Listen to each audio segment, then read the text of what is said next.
Listen, a force stuck at the bottom of a gravity well may as well be in an open-air prison camp, fully at the mercy of their unseen wardens.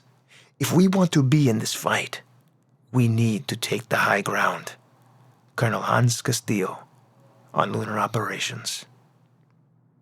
All right, g'day everyone, and welcome back to Terra Invicta, the preview of the 1.04 release builds and our playthrough as Humanity First.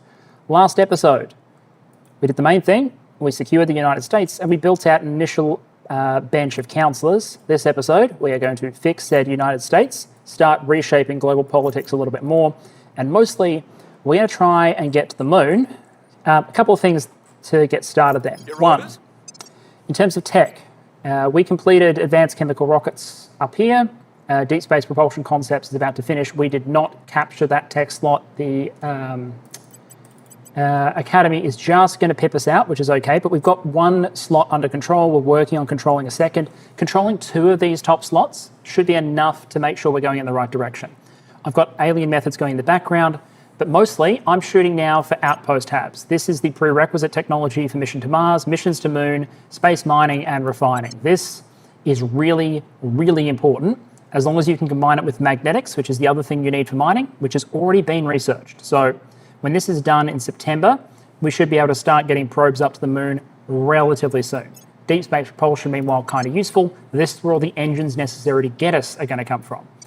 In terms of purchasing organisations and levelling up, I don't like any of the recruits at the moment, unfortunately. I'm not seeing the sort of candidates I need, so I'll keep an eye on them. So I'm going to have to work with what I've got while I've got them. Alex, I'm just going to keep levelling probably persuasion and use him as a inspire bot on Elena until he's done. Oh, a note on renaming, by the way. I will put a note in the pinned comment. If you would like to have a character named after you and you're one of the patrons, there'll be instructions there on how you put yourself up to be one of the named characters. And we can also adjust appearances and whatnot. It's just their hometowns and things that can't be adjusted. Awesome. So Alex will be the Inspire bot. But for the moment, because we don't really have an investigation character with the right missions and right stats, we're in an interesting spot. So Miss Wu is going to clearly be the command bot. And so we will attach her the Australian Special Air Service. Now, I'm not sure I should put in a request. I might send the devs a message on Discord. This organisation is obviously wrong. It says that it gives you +1 ops, +1 command. What it should say is automatically destroy whatever you point those mad lads at. But, I'll bring that up with them. And here's a really good engineering project that you should absolutely go for. Interplanetary chemical rockets. It increases the efficiency of boost investment. So if you go in and invest in building up how much launch capacity a nation has, makes that better. But the biggest one it does is this. Reduce the boost use, so how much it costs, to send material from Earth to beyond low Earth orbit. Transport using boost will calculate the cost using an exhaust velocity of 5.6 kps. What that translates to is this tech makes it much cheaper to launch shit to the moon or Mars or beyond. And this thing, high thrust probes, means that the probes you send to places like Mars, the moon or beyond get there twice as fast. Both of those are really good techs. But the main one we need is this one, interplanetary chemical rockets. And we want it finished, basically timed, so that by the time we can go to the moon, it's complete, so that we don't pay a boost tax, but we're also not left waiting around. So this says it'll be done by November. That's plenty soon enough. And then this alien methods one over here, we can switch that up to high thrust probe as soon as that's done. Awesome. Okay, alien methods is complete. We've figured out the aliens have been observing us long enough to understand Earth's biological and social hierarchies. They've worked their way up the food chain. They've analysed the patterns. We can now paint a clear picture of their methodology. Cardinal, we believe the enemy is not abducting people randomly. Very good. Our alien visitors appear to be working their way up the food chain. Early disappearances were pets and farm animals. 2 weeks, they've moved on to humans. Early victims were random and opportunistic.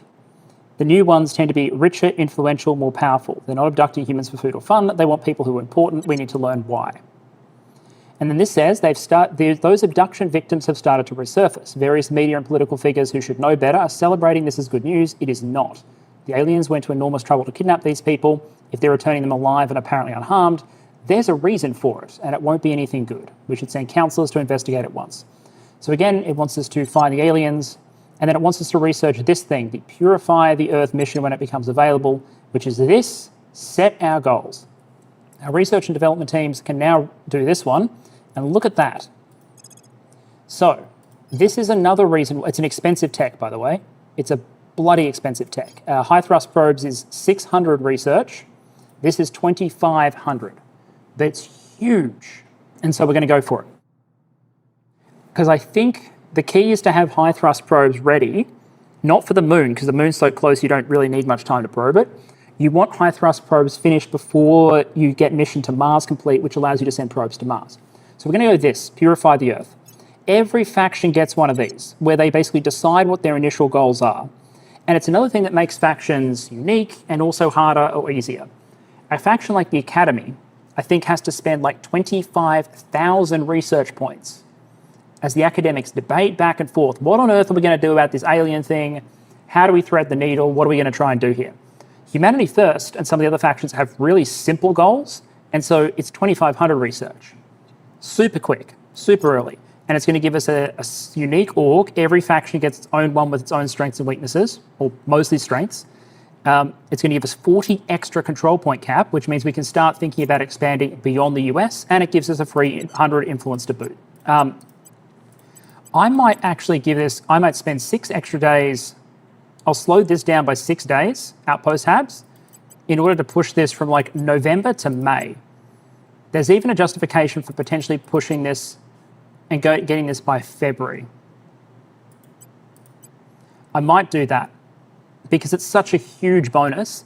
We can then use those control points to take more research from other countries and use that to make up for the science that we're putting in here at the first place. So this is what we'll do. Very, very powerful technology. And if you're wondering why it's simple, it's because shoot them all until they stop moving is not a hard concept to explain. All right, great. Here's an example of an org you'd want to pick up immediately early. So this is Harper Analytics and Logistics. All it does is give you 1 persuasion, but 4 admin points and 2 social science research. So it's not super powerful in that respect. The reason that's important is I'm basically paying cash to increase my control point cap. Now, later on, once I get to the cap of administration from leveling the characters up a lot, I can put these onto new characters or whatever. But for the start, at the beginning, it really helps. So we'll grab that and that'll boost. We'll let the turn play out and then maybe add more. But that's fantastic for Elena because that'll bump her up to 2 admin used, 5 capacity. So she'll start to be able to mount more organizations. Unfortunately, it looks like the American Mafia is gone, but there's no rush to get all the criminal orgs. There's another boost org that we might pick up. Nice pickup if we can get it. What's this? +1 life science. I'm not particularly interested in this. I might take the 10% research on engineering projects just because that includes, 10% includes Purify the Earth and interplanetary chemical rockets. So maybe we do that. Ready for orders. By that point, every movement was painful. The one thing she loved was her aquatic therapy. Whenever I was home on leave, I'd take her to the pool for hours. Weightless, smiling, free. Commander Fiona Ayawade, Junior Psychological Evaluation. Okay, the old rules of aerospace cease to be when there is less aero and more space. So this is orbital shipbuilding, but the most important thing for us is that we finish the tech, which means we get to pick what comes next. Terra Invicta has a, it has a small tech tree. And by small, I mean this is the top level science. This is the tree with all of the projects as well as that. It's enormous. So prioritizing, let's just say tech is important and prioritizing is important. So we can't do mission to the moon just yet because that we need outpost habs for that. We haven't finished that tech yet. We want space mining and refining. To do that, we just need mass drivers and outpost habs. So once outpost habs finishes, we should be able to do space mining and refining, and I'm pretty sure mission to the moon will be the same. Yeah, mission to the moon only requires outpost tab. So Unfortunately, we would have liked outpost habs to finish first, but because where other factions were investing their research, it just wasn't going to happen. Unfortunate. That said, we can get some good stuff going in here. A lot of these are rival technologies, a rival domestic politics, economics, international relations, sociology. Hidden behind these things are a lot of techs that can give you access to more corporations, and those can be really, really useful. I think we're going to go with a rival economics first. There's some good organizations that can spawn, especially if we go at rival markets. So let's get that locked in and firing. Well, there's also a reason to do diversity of topics. So you can see here we've got 2 space sciences going, which is about the maximum you'd ever want to do. Life science, sociology, xenoscience. If you stack too many of the same type of research at the same time, you suffer a negative because, as you can imagine, there are only so many specialists in that field to go around. They're going to be cannibalized between the different efforts. So you want to be giving all of your specialists something to do, which means having a diverse roster. It doesn't mean sometimes focus isn't the right call. It just means, as a general rule, I would have a nice spread of technology on the board at any given time. Only of home, and those who think only of leaving home. Director Khalid Al-Ashgar, archival online dating profile. Yeah, that's the director's old dating profile, apparently. So he's always wanted to leave, apparently. We have outpost habs done. This is humanity very rapidly figuring out, hey, we're going to have to go from thinking, oh, maybe we set up a colony on the moon at some point, to shit, we need to figure out how to do this tomorrow. Mission to the moon, space mining and refining. Now, strangely enough, I'm going to go space mining and refining first because it's going to take longer to do. And there's not much point in going, I don't think there's much point in going to the moon if we can't get the mines up, other than claiming the first sites. But no one can get there before we can because no one can go there. This is a shared technology. So I'm going to put space mining and refining in the queue. Unfortunately, one of the other factions stuck advanced heat management concepts here, which is slowing it down, as is interplanetary chemical rockets. But we have no bonus anyway, so it doesn't really matter. And this will finish soon. We can clear that slot, get on with business up here. So space mining and refining done. Once we take once one of these others completes, probably not sure which one will finish first. We'll probably take advanced heat management concepts, and that'll finish before space mining and refining. Maybe, we'll see. Whichever one comes next is mission to the moon. All right, Houston, we have some good, but I think we might have a bit of a problem. I was wondering why we're losing. We are splitting our research a lot, I know, but I was wondering why we're losing control of space mining and refining. Because the Protectorate is taking control of this spot, which will slow down what we really need, the bastards. Unless they go mission to the moon, this is going to slow us down. Very annoying. And the Academy is taking this over. And what this is really about is the AI really wants to control slots. And now that we were ahead of the pack, getting control of our superpower, the others appear to be consolidating theirs as well. So yes, you have the Resistance in the UK. Yes, you have the Academy in France and Exodus all over the place. But the servants now seem uninterested in the likes of Iran. They've cracked down their own points. They've abandoned them because they're going for the Pakistan-India combo. India is a nation, because of its population, with immense potential if it's worked on a bit. So I don't like the idea of the servants being in there, in particular because there are so many people that servant popularity here translates into lots of influence.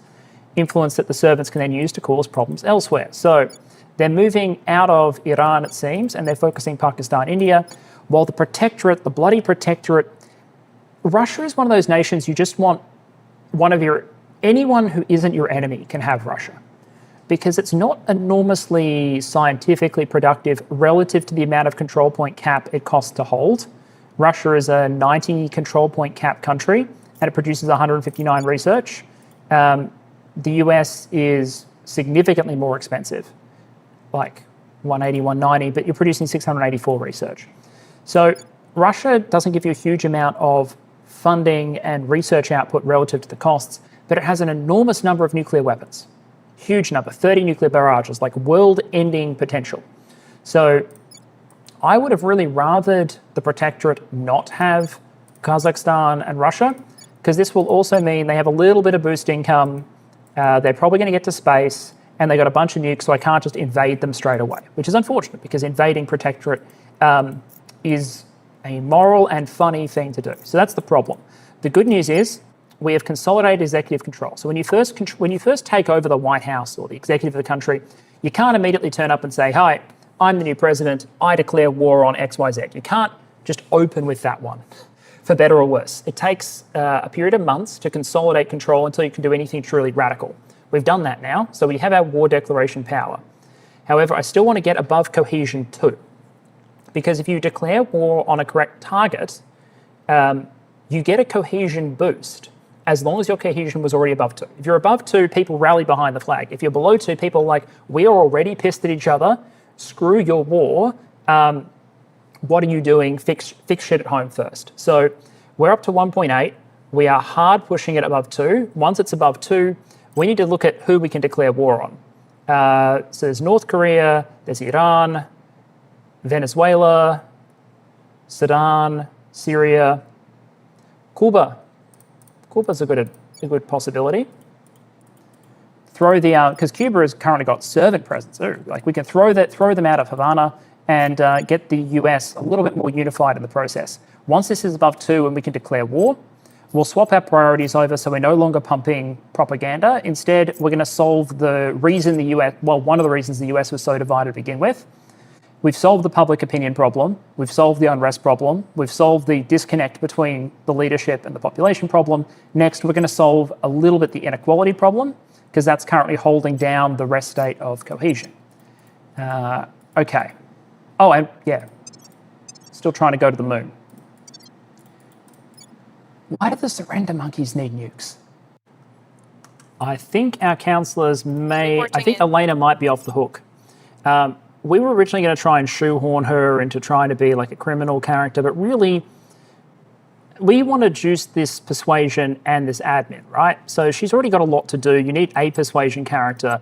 Elena might be off the hook because if I go to the recruiting pool, there is a tycoon here, 54 years old, so a bit old, an Irish tycoon that is demanding, which is great. You lose loyalty every time you have a crit fail, not great, but it means you get +2 admin and +1 command. So this tycoon gives 20 control point cap despite being a new recruit, plus whatever XP. And then we also, ethical's like, the ethical one's interesting to me because ethical says prohibit assassinate. That's the problem. Can you remove ethical? Can you remove ethical? Does anyone currently have ethical? Coleman does. I don't think you can remove ethical. Well, that plan might be dead then. Because the whole point of having a criminal, well, one of the points of having a criminal recruit is that you then use the criminal orgs. So my plan was use all this admin to get stack a bunch of criminal orgs on this tycoon, make them a criminal tycoon, and then the criminal organisations would give the espionage necessary, combined with the natural humanity first bonuses. Not going to work with ethical. I'm not going to say ethics ruin everything, but they specifically ruin our attempt to build like an assassinate tank on our faction where we're trying to save the world. Oh, there's a miracle. The Protectorate has taken control of Russia, and because the Protectorate also controlled Ukraine, they have decided to end the war in Ukraine and do it with no territorial gains for Russia. So there we are. We just need the same Illuminati, whoever they might be, to control both countries, and all of a sudden the Russians will just go home.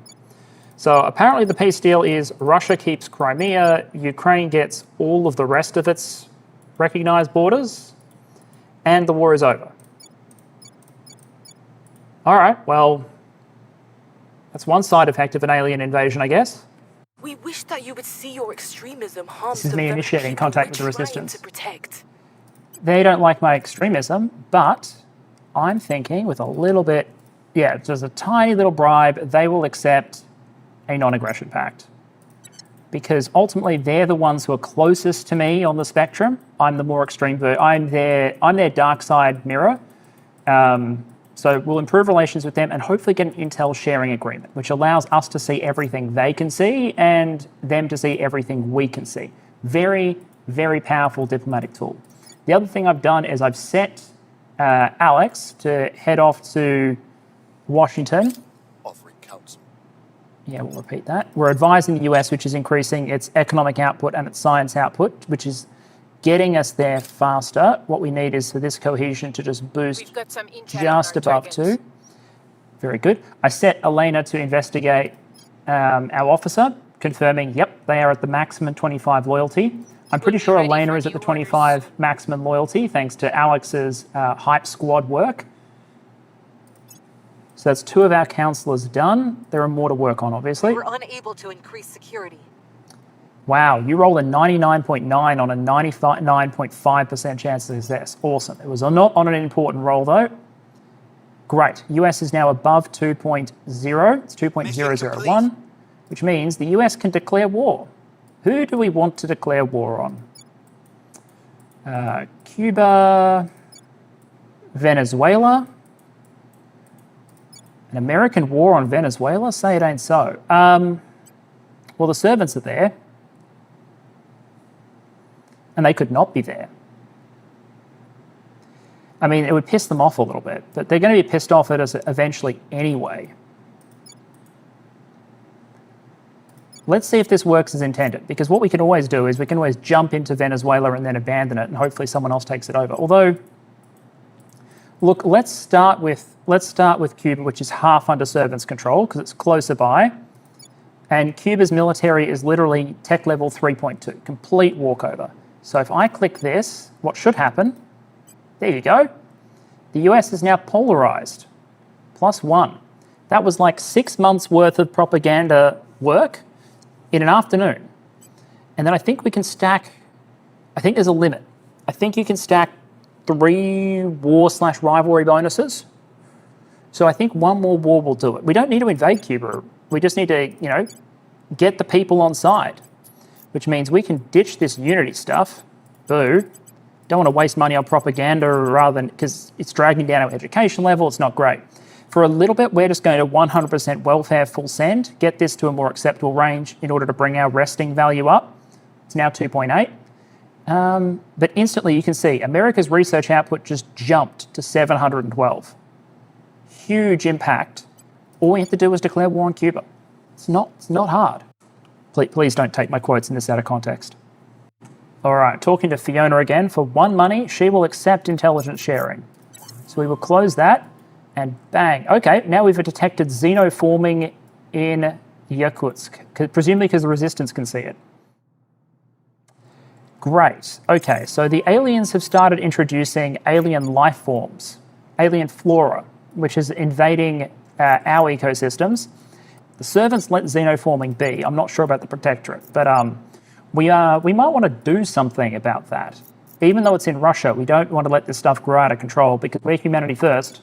We don't want the alien flora taking over our Earth ecosystem because at this stage, we have no bloody clue what that does, but for some reason they've introduced it and it probably isn't in our best interests. Let's cycle. We can research the alien flora. We're still advising the US. Different character this turn. And let's just declare another war. Nothing unusual found. Oh, we didn't fight. I'll try that again. I just want to know what the loyalty of my councillors is so I know who to inspire. US has hit 0 unrest, so she didn't need to stabilize. That was a bit of a wasted turn. Israel is asking, no, not our problem.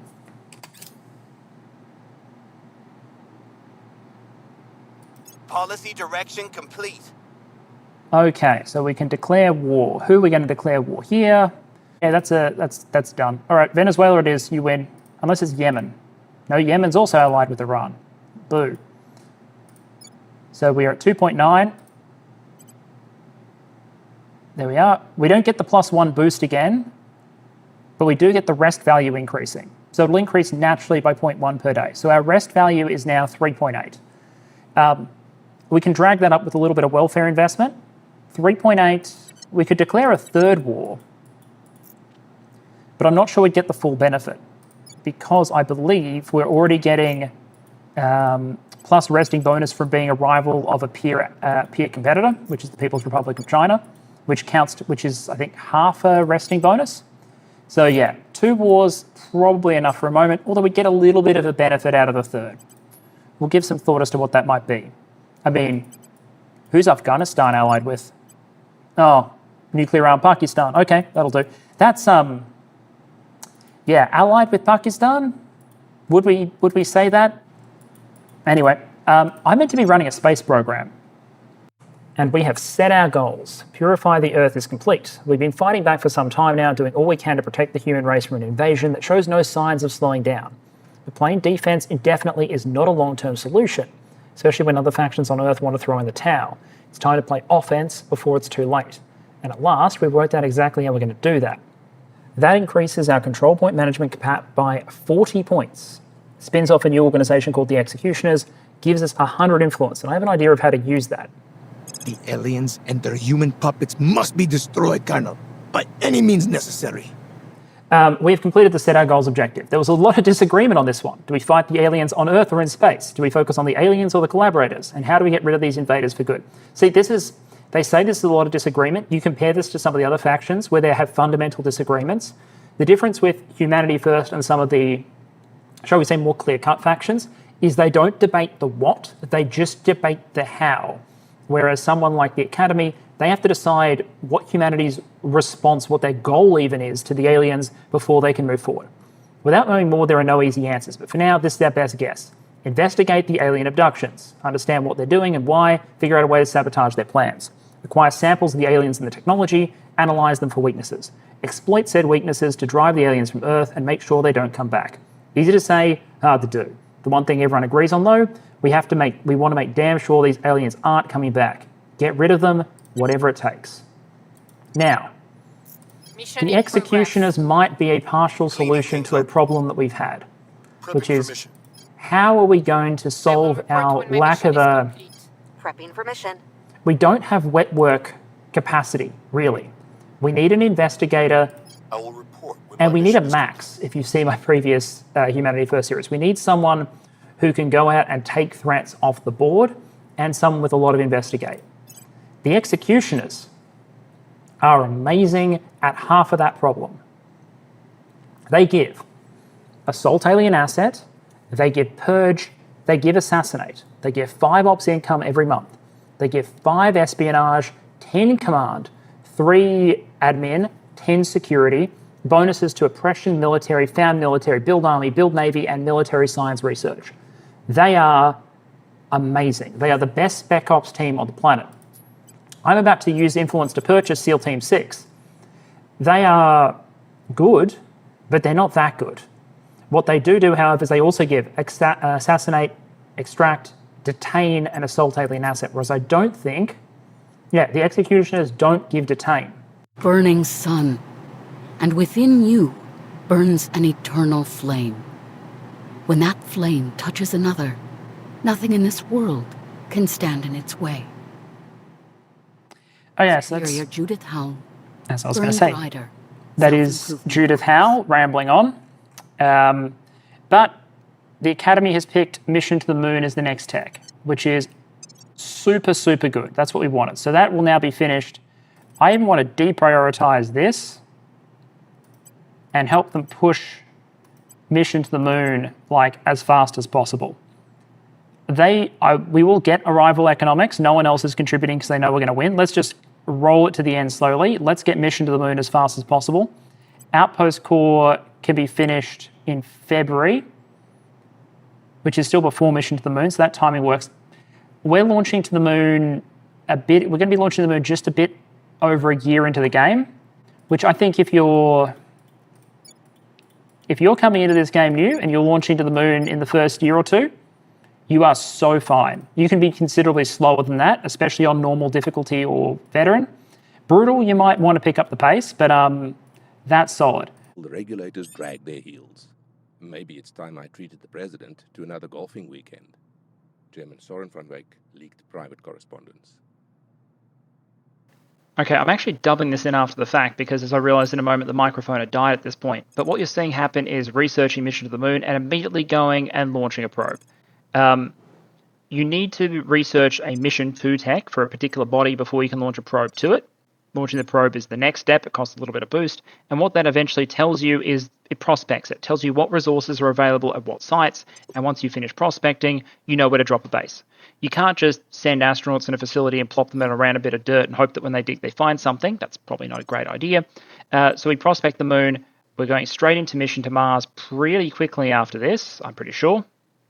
But what I do at this point is something I advise you do if you're ever lost for an objective in the game. Think about what you have to do, and then you go into the tech tree, find the technology you need, right-click it, and that'll tell you whether or not you've got all the prerequisites and you're on your way. In this case, we need to mine. The whole purpose of going to the moon, the whole purpose of going to Mars, we're not there as tourists. We're there from an industrial perspective. We want to extract the stuff we're going to need to build more mines and eventually to build a war fleet.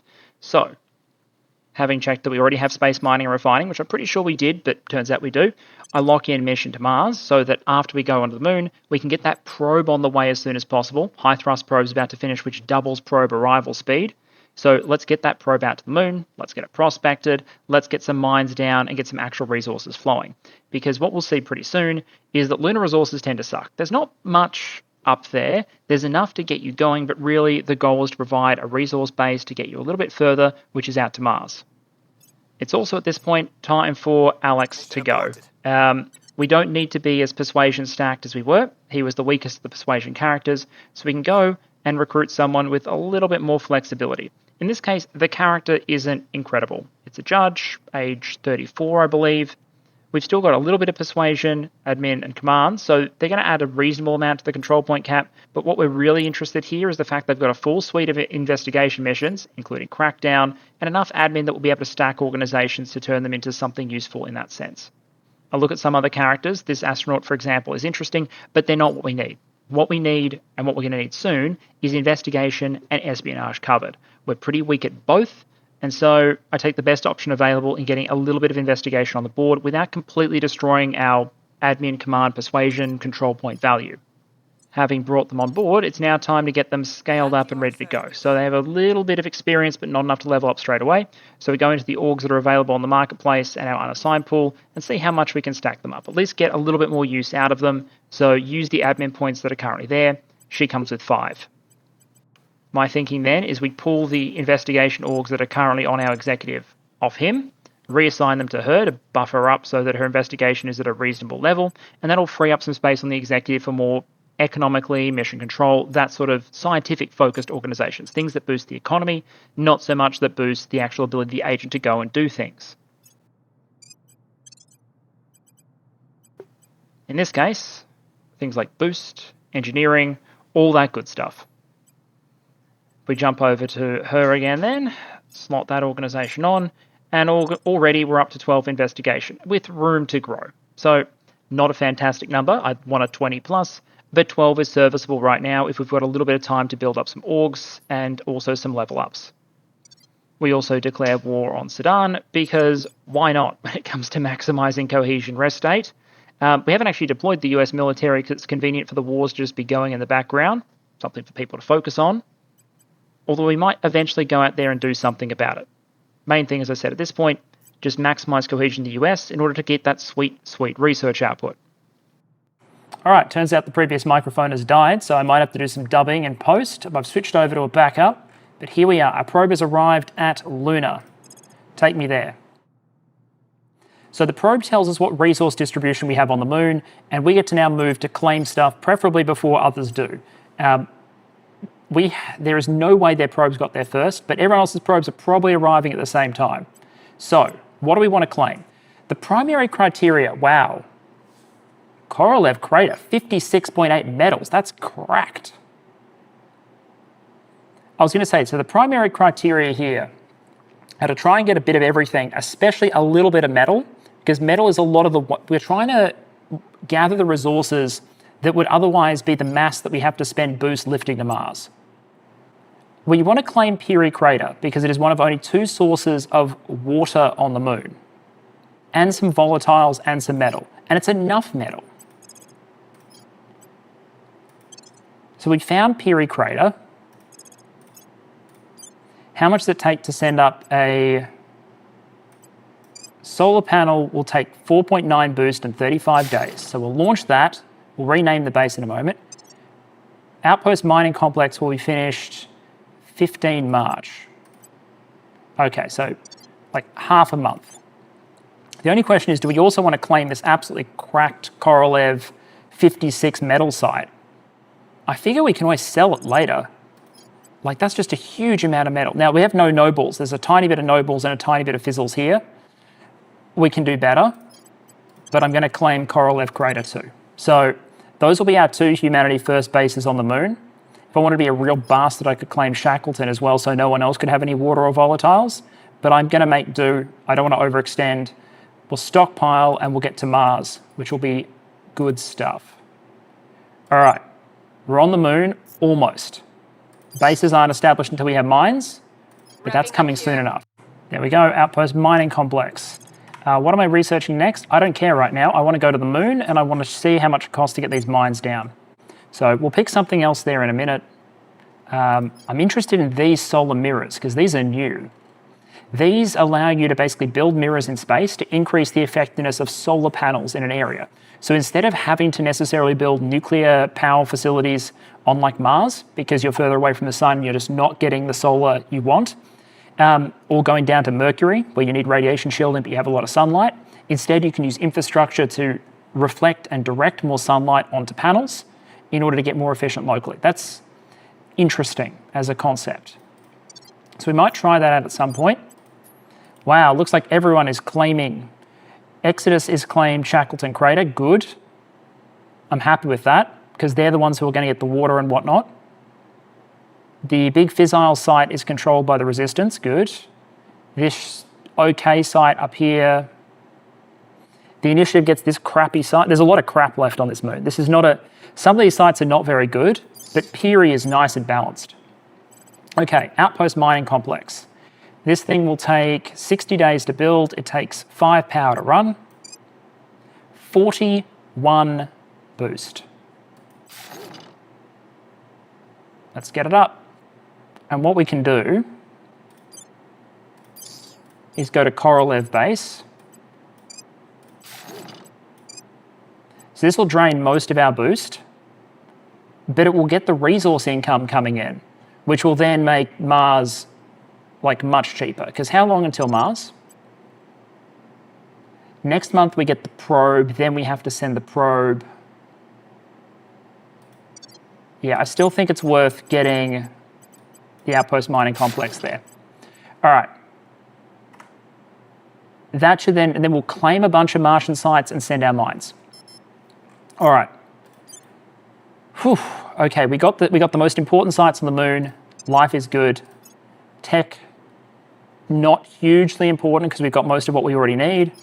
Super heavy chemical rockets doesn't have a great bonus for us. I could get a couple of labs. Yeah, let's finish Xenology Lab. We'll deprioritize it.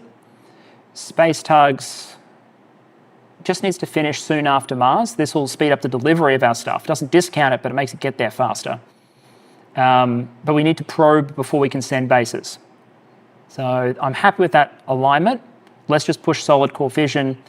I've just gone and talked to Soren, and for 11 cash, he'll take a non-aggression pact. So he's clearly not that interested in a fight. I will report when my mission is complete. Looks like there are some new orgs, including one that gives another persuasion point. So if we can fit that on. There's also a +5 admin, but very expensive org. Mostly interested in this because we're doing a lot of welfare in the United States. I'll have a look at that. I don't want someone else to snipe that. 8% welfare is going to save us a lot of time fixing up the United States and get her persuasion up a little fast. The problem is, ideally, I'd be increasing her persuasion, but increasing her admin to increase her persuasion kind of also works. Prepping for mission. There we go, first lunar base founded. When my mission is complete. With Earth shining behind them like a sapphire against the black sky, the astronauts begin the process of assembling the first shelters for the lunar base. Prompted by mission control to say something, the spacesuit commander turns to the camera, her face obscured by a golden visor. This time, she says, motioning towards the grey surface, "We are here to stay." So I haven't named these bases yet, but they'll be getting names just like Councilor's next episode. There we go. We will stick it out until the mine gets complete next month, because that'll give us a better picture of the resources involved. We do, however, while this is happening, there is an alien flying a surveillance mission, which will be finished by July. Surveillance missions are a thing that you don't want the aliens to be able to do. They are not good for you, but at the moment we have precious little we're capable of doing about this thing. We have no warships, we have no surface-to-orbit weapons capability, we have no stations in orbit, because I've been putting everything into building up the space economy first and the rest later. I think that's the right strategy, but it means that, for better or worse, mostly worse, the aliens will be able to use this destroyer to complete an Earth surveillance mission before we're able to do much about it. We also haven't located any aliens. That's okay. One thing that will help us do that is once we're able to get satellites set up around Earth, we can put xenology stations on them, which will give us a bonus to detect aliens. But to build that infrastructure, we don't want to be lifting all those resources up from Earth. You don't want to get yourself a whole bunch of maintenance cost early on, because maintenance costs are paid from boost. So we need we need to spend -1 water and volatiles a month. So that's 10 tons of water, 10 tons of volatile material a month going up to our space assets. Those resources are available in infinite quantities on Earth, but we need to be spending boost in order to lift them. So our boost income is actually going down because every month we're lifting those resources up to sustain our space assets. We don't want to do that forever, hence the mines next month. Speaking of which, another alien has landed in Rostov. I don't know how many alien operatives there now are on the planet. The answer is any number greater than 0 is too many as far as we are concerned. We'll investigate the crash site, but I doubt we'll have what we need in order to spot them. Not yet. And we have our first European unification. It's a chaotic unification because the executive is controlled by the Academy. None of the other spots are. So the Academy isn't exactly controlling a huge amount of this European Union. The others are. But Poland and France are the first two nations to unify. So the Academy would have controlled all of the Polish government, and after a period of time, reunified it with France. Or unified it with France, I should say. I will keep an eye on these. Always keep an eye on the organisations as they pop up, especially when they give nice, sweet research bonuses if you can fit them into your organisation. We can't right now. But, as I said, keep an eye on them. Elena needs to get to 20 XP. When she gets to 20 XP, we can put another... I've got a 1-star +1 persuasion org we can drop onto her. That'll get us to 13. And at that point, we might be able to start dropping influence public opinion in China before the Protectorate gets too excited. Oh. Second unification of the game. Protectorate, with their ears burning, will now have some more control point cap available because they've unified Kazakhstan and Russia. There you go. Okay, it's a little more expensive, but I think we can get an agreement with the Academy for a non-aggression pact, which means that we are now, if we look at the Relations tab, we have non-aggression pacts with Exodus, with the Academy, with the Initiative, and Resistance. And Resistance, we also have intelligence sharing. So this is, as far as I'm concerned, an ideal setup. We only have to worry about aggression from two factions, the Protectorate and Servants, who, honestly, they should be worried about aggression from us more than we should from them, necessarily. The Resistance is already at war with the Servants. Good. What we need to do, hopefully next, is if we can locate Servant and Protectorate councillors, you have the capacity to create double agents. Turn them to your side so they spy on the other faction for you. That's definitely a project, and one of the reasons why Elena needs more persuasion. We want to be able to turn those alien lovers over to our side, and that's going to require her to be very, very persuasive. I mean, she convinced the better part of 350 million people that, you know, destroying the aliens was a great idea. So I reckon 1 or 2 alien lovers might be workable.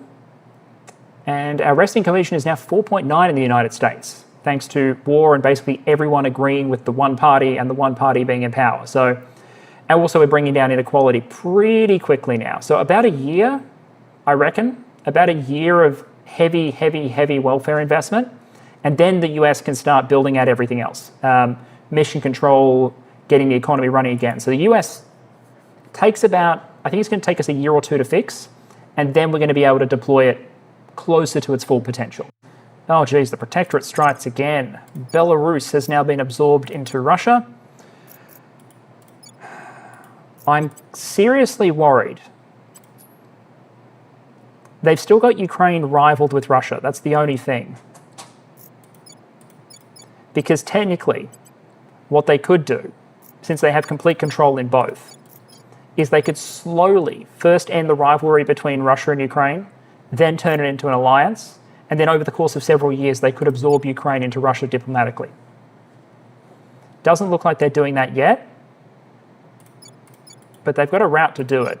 That also would have been a possibility for Georgia, but they've lost control of the executive. So Armenia might be on the ropes. All right, Protectorate's not wasting any time. Super Russia is a thing, and it is growing. Another merger, Slovenia into the European Union. What else does the Academy control? They have Bulgaria, but they're on crackdown. So if they get that back, they can merge that. Slovakia, potentially. Not Austria, because they don't have the legislature. Portugal, they'd need to take back the mass media. Greece, they'd need to take back the mass media. So there's possibilities here, like the Netherlands, legislature. So if the Academy is smart about this, they can keep growing the EU. The only problem is they only control a tiny bit of the EU. So every time they merge a country they control into it, they're losing influence over a bunch of it to Exodus and the Initiative. So basically, in order to advance the European project, they're shooting themselves in the foot, which is an appropriately Academy thing to do. Okay, with me purging out the points in Venezuela in the background, because actually sending in the US military would cause damage to the country. We don't want that, so we're just knocking them out by themselves. Doesn't mean we have to end the war straight away. We're knocking the servants out of Venezuela, so we can become an extra economic source, use up this control point cap while we wait for the big one, which is a potential push into East Asia. That's not the main event, though. The main event is that both of our space mines are now online. So we're getting nearly 70 metal, 1.5 net volatiles, and 1 net water per month. This is fine because these installations don't actually cost water to manufacture, they just cost water to run. So I'm happy with that. We don't have an income of noble, so when we go to Mars, we're still going to have to ship the noble metals, but in just a month or two, we will have the metal we need to produce what we want on that red planet. So the boost cost should not be excessive. One disadvantage that humanity has in the 2026 scenario compared to the 2022 one is, I believe in the 2026 scenario, Mars is not in its transfer window. Terra Invicta models transfer windows. There are better and worse times to launch stuff to other bodies. Mars is in a really good spot in the 2022 scenario when you want to go to Mars. It's in a bit of a worse spot in 2026, 2027, I believe. So we're going to have to pay a little bit more of a tax to get there, but we're compensating by just having so much more. We've had the SpaceX and Chinese space program expansions since 2022. So we just have a lot more lift capacity to get us there. 4.3 rest. It'll do. While we squeeze this down, it'll do. The resistance is still spamming PR in the US. Mate, you're not taking it from me, and you're meant to be my friend anyway. So bugger off, unknown. Go somewhere else. For one tribe of humanity to look upon a second tribe as the other. Think of what will happen once hundreds of millions of kilometers lie between us. Chancellor Li Qingzhao, Distributed Humanity. So this is saying it's costing 24 boost to launch 12 probes. So that would be... The main one is Mars itself. It's only, it's 4.1. 4.1 boost to launch a probe to Mars. So the question is, do we want to invest 20 boost, almost a month's worth of boost, probing all of the available bodies? I think that might be okay, if only because we're not going to be shipping a huge amount of resources. How long does it take for the probe to get to Mars? Yeah, it'll get there in December, and that's with high-speed probes. So maybe we will have solid core done in time. If we rush, if we really push it, we should. Oh, vacuum electrostatic. Not what I would have gone with, mates, but it is what it is. And now they're immediately not funding it, letting me fund it, so... Okay, solid core fission, I think... We hold no sway in their minds. Okay, failing that, that's all right. Let's send probes everywhere, just in case any of those asteroids are winners. And this means we'll also be able to probe Mars's 2 moons, We'll be ready for new which orders sometimes have nifty resources. But the key is we just want to claim the best sites on Mars. I want to go really, really heavy on Mars. And one way we're going to do that is with our massive boost income, supported by having a bunch of metal in the bank to make it as cheap as possible, and hopefully nuclear freighters. And as Canada comes off crackdown, pushing us right back up to the control point cap, and our probes race towards Mars, I think that's where we'll leave it. A good point for episode 2. Something that comes through very well, I think, here is that Terra Invicta is very much a game that expands as it goes on. At the start, you're just playing the agent game, and you're trying to use your agents to obtain nations. Then you're playing both the agent and the nation game. You're trying to use your agents, build your agent pool. Eventually, we're going to have to go after the Hydra agents on this planet. But also now we're managing the nations. And I think it's fair to say the US is in much better shape now than when we started. We're getting it towards that point where we'll have that magic 5 cohesion number that you need for efficient research. Then we can fix other elements of it, maybe bump the democracy score slightly for more research and even more stability, and then convert it into a mission control space support center to really support our efforts. And next episode, I reckon we'll target our next superpower. I think it's going to be China. And the big reason is even if we can't hold all of it, if we can start taking over bits of it, if we don't, someone else will. And it's an extremely powerful nation that it makes sense for us to get in, especially if we care about the global economy. It might be worth pumping China's environment score early on in the game so that we don't have to deal with too many climate-related issues later on. We'll see. Nation game gets you into space. And what we've done now is we've got our mining established on Lunar, and we're going to use that next episode to bootstrap us to Mars.